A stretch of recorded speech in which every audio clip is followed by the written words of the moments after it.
Namaskar and welcome to IIPA. I'm Rakhi Bakshi. Today we have a very special discussion and a program coming up. This is about a 2-week international training program on managing infrastructure development risk, lessons from India. The program taking place at IIPA is being sponsored and supported under the ITEC training program, Ministry of External Affairs, Government of India.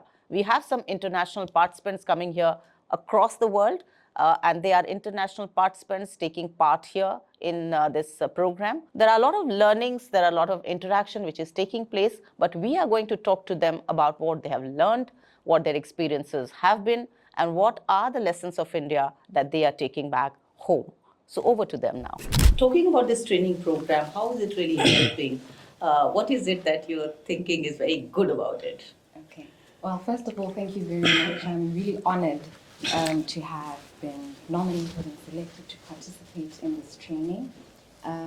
So like you introduced, I'm Adelaide Molokomm. I come from Botswana.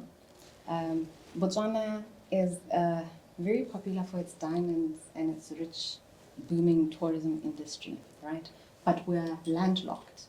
So in recent times, my country has redefined this term of being landlocked to being a land-linked country. So we're looking to expand our corridors to grant us access to ports from our neighboring countries like Namibia or South Africa. So learning about the Triple P has been very beneficial to me because obviously these projects, these expanding transport corridors, road corridors, have the potential to result in mega projects. And I've seen here in India that you guys have benefited from carrying out, executing these mega projects with Triple P. So if my country does, adopt the Triple P project, it will be very interesting. And, of course, I'll be able to give insights into that from this. And another thing that I was really impressed by was that our training was not just, classroom theoretical exercise, because we actually got to go and visit GMR, which successfully executed a Triple P project. The IGI. So many airports, yes. I think that was absolutely marvelous. I've read that it's been hailed as a, Triple P, a shining Triple P project here in India. So I hope in the near future, India and the world around will also read about, shining examples of Triple P in Botswana. Okay.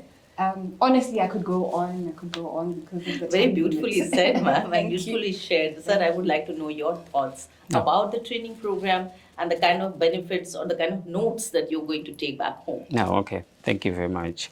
My name is Thokozani Bandawe. I'm representing Malawi. I'm very honored to see that. We are very thankful to you for being here. Okay, thank you very much.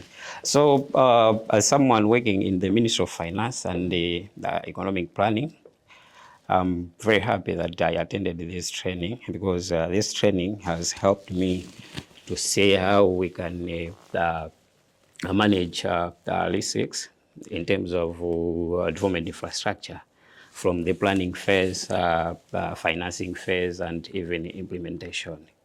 This has been an eye-opener in terms of how we can deal with infrastructure gaps in our country. We have seen how India is accelerating its infrastructure by adopting the model of PPP, which my friend shared. We had a privilege indeed to see the IGA, which is a successful PPP implementation model. And it was quite interesting also to see how they have integrated the application of AI, and we saw how it has improved the population efficiency. Back home, there are worries that the AI is here to take our jobs. But looking at what India is doing in using the AI, it's quite interesting. That's a very pertinent thing that sir is saying, that how AI is actually helping and supporting, not only in many other areas, but especially in infrastructure development. And yes, that's that's what I'm saying. And the other issue which I've learned in this training is the the use or the utilization of GIS in development planning. We had a privilege to see the PM Jack, where we experienced the use of GIS-based tool in development planning. We have seen how institutions have come together in terms of the coordination. Institutions are not working in silos, which is very important in development planning. And that is something which I would like to take back home and, if possible, replicate it back home.